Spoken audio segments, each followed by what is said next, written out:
We continue our reading of Turn Your Eyes Upon Jesus, an invitation to spend a year with your best friend, a daily devotional by author George R. Knight. Today's reading, October 12, Caring Until His End. Standing by the cross of Jesus were his mother and his mother's sister, Mary, the wife of Clopas, and Mary Magdalene. When Jesus saw his mother and the disciple whom he loved standing near, he said to his mother, "Woman, behold your son." Then he said to the disciple, "Behold your mother." And from that hour the disciple took her to his own home.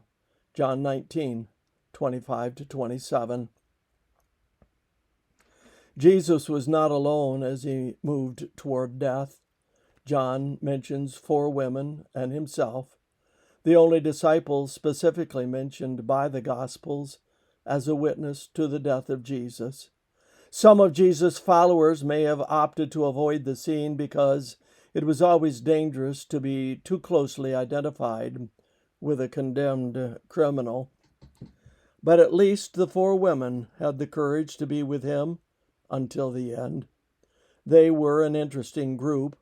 We know nothing of Mary, the wife of Clopas, but the other 3 all feature in the gospel story. The central woman, of course, was Jesus' mother. She had greeted his birth with such joy of promise to come. But early on, the prophecy of Simeon in the temple that his life would be a sword to pierce her own soul had disturbed her. Luke 2:35. And if she had been troubled at times during his ministry, what must her feelings and heart be like now? Still, not understanding the nature of his mission, she suffered at the foot of the cross in silent agony. But her mother's love would not allow her even to think of staying away. This was her son. Then there was Jesus' mother's sister.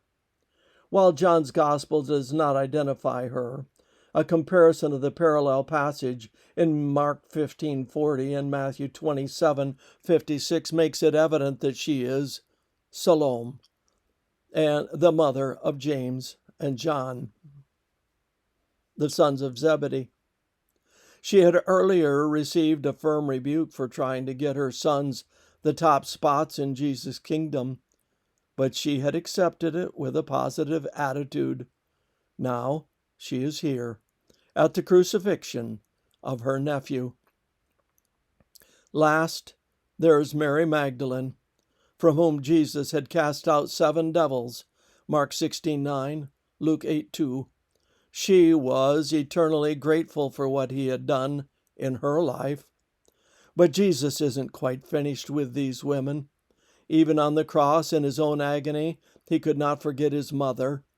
With Joseph in his grave, and his brothers not yet Christians, as the oldest son born to Mary, Jesus commits her to the care of his cousin John. That action speaks volumes to those of us who still have parents. Our care for them must be central in our list of priorities. This concludes our reading today of Turn Your Eyes Upon Jesus.